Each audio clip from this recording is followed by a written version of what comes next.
to talk to Ali Shihabi, Executive Director of the Arabia Foundation, New York Times London Bureau Chief Stephen Erlanger, and Amanda Turkle, Senior Political Reporter and Politics Managing Editor at the Huffington Post. Thank you all for being with us. Ali, I'd like to start with you. As we were just talking here, he is speaking, the president, to 50 leaders of Muslim countries, but he's really speaking to the Muslim world. So many more people are going to be watching this to see what he says. What do you personally feel you need to hear from this president? Look, I think it's going to be a scripted, positive speech. I think what thoughtful people in the Muslim world will appreciate is that for President Trump, he'll be also talking to his base that has heard a very different message from him on the campaign. So the fact that upon assuming office, he has been able to sort of adjust his speech and realize that he has to work with the Muslim world and he has to work with his Muslim allies, particularly Saudi Arabia, in fighting terrorism and in addressing the risks of countries like Iran in the Middle East. I think that's going to be very much appreciated. So it's the symbolism, really, of him having made the effort to give the speech, to come to Saudi Arabia on his first visit, that is going to be appreciated and registered by people in the region. We're getting our first excerpt from Trump's speech early on here. One line that we're getting. He will say, quote, "Our goal is a coalition of nations who share the aim of stamping out extremism and providing our children a hopeful future that does honor to God." I'm just wondering, Stephen, what do you make of that comment in light of what he has said in the past? Well, it seems like a platitude now, and of course the Saudis are pretty extreme themselves. Their version of Islam, Wahhabism, is pretty extreme, and it has also inspired a certain amount of radicalism. But I take his point. I mean, Trump has always talked about killing off ISIS. That seems to be his main interest, and in doing deals.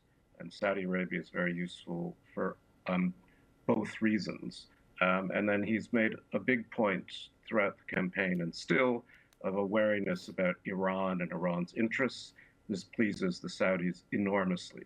So, to talk against extremism is hardly shocking. It's a very good thing. What he's not saying is that some of the people in the room with him he considered not very long ago to be extreme. Amanda, Stephen Miller writing Trump's speech here. And we have to remember that he's also the author of the travel ban. Just over a year ago, in fact, Donald Trump said this about Islam. Let's listen.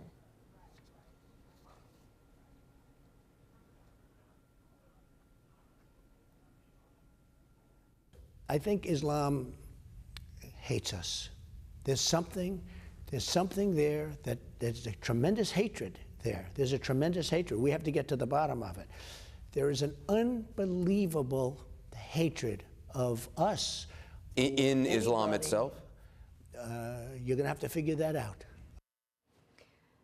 Amanda, how likely do you think it is that this visit not only may change how Muslims see Donald Trump, but how Donald Trump sees the Muslim community?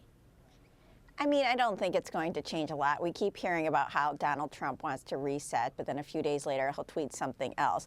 People have long memories, and that's what he's running into when his administration is trying to defend his travel ban, which bans people from now 6 Muslim-majority countries. And they're trying to say, look, it's not a Muslim ban. We know that during the campaign, yes, there was talk about a complete and total shutdown of Muslims entering the United States, but this is different. But the judges who are hearing the case aren't fooled. The public, including his base, many of whom like this sort of rhetoric, remember what he said. And so he may, for example, avoid more incendiary phrases while he's overseas. He may not make any big mistakes or really sort of tick anyone off while he's overseas giving these speeches and meeting with world leaders. But what he has said in the past is not going to change. And I think fundamentally when he comes back to the United States and talks to his base, I think he'll return to a lot of his old rhetoric. Stephen, talk to me about Iran here, what they're going to be watching, and the relationship that may unfold from this point. Well, everyone has made this contrast of Iran just having a pretty open election, electing or re-electing a moderate president, and a Saudi government that still won't let women drive and doesn't have a democracy. So Iran, is a very key player in the region. There's no question that the Sunni states have been very, very upset with Iran's reach and power. They were very eager to restrain Iran's nuclear program. They're very worried about Iran's missile program. Iran has been backing Hezbollah in Lebanon and Hamas for a long time, in Gaza and in Palestine. And everyone is a little worried that, the future may be with Iran, particularly since the Arab Revolution has been stuttering. So in general, I think the Americans are quite happy that they now have stable governments, more stable relatively in Saudi Arabia and again in Egypt.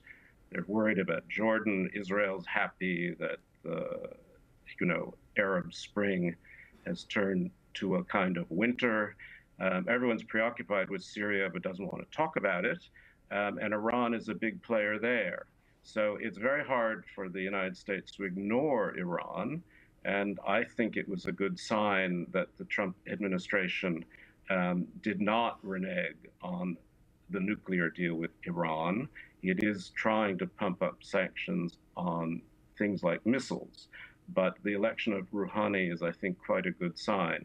Trump listens. Now, Trump seems to have come into government, as we know, with a lot of idées fixes, a certain amount of ignorance about the world, but he does tend to listen. And my sense is that his view of Muslims has been moderated to some degree, partly because he knows America's interests and the interests of his own success lie in beating ISIS. And for that, he needs help.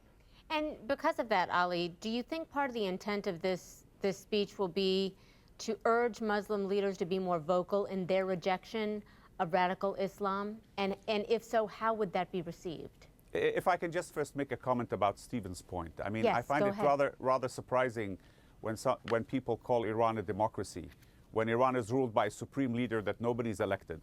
And even then, it's a cosmetic process of electing somebody for a very thin bench of people that are approved from the ruling elite and who don't exercise power.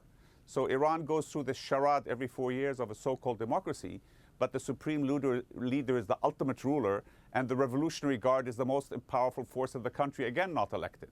So I think the difference between the Arab states or the Gulf monarchies is they're monarchies and they don't pretend to play the game of democracy.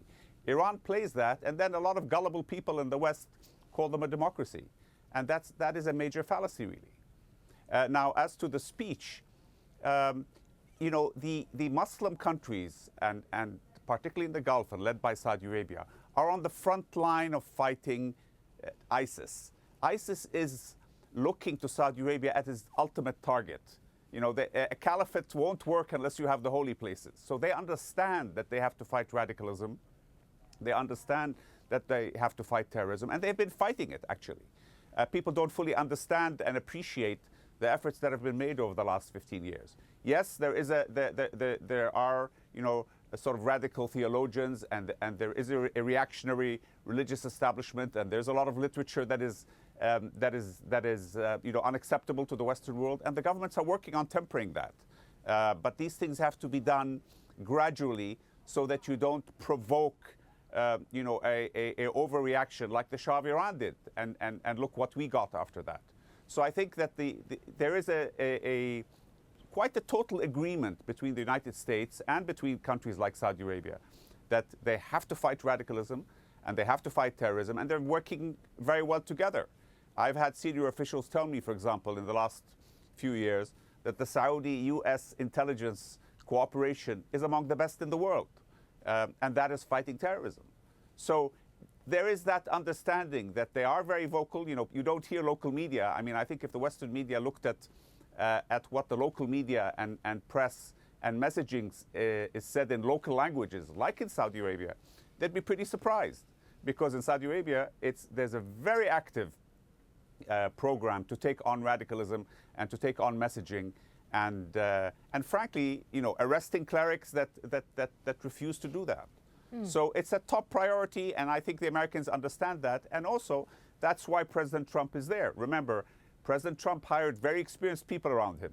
General Mattis, General McMaster. These are people who not only have served in the Middle East, but have fought in Iraq and have seen the Iranians and the Revolutionary Guard in operation on the ground. They understand what's going on. And I think they've played a big role in directing the president to do what he's doing today. All right. Ali Shihabi, Stephen Erlanger, and Amanda Turkle, we appreciate you all being here and lending your voices to this conversation as we continue to take some live pictures here of what's happening in Saudi Arabia.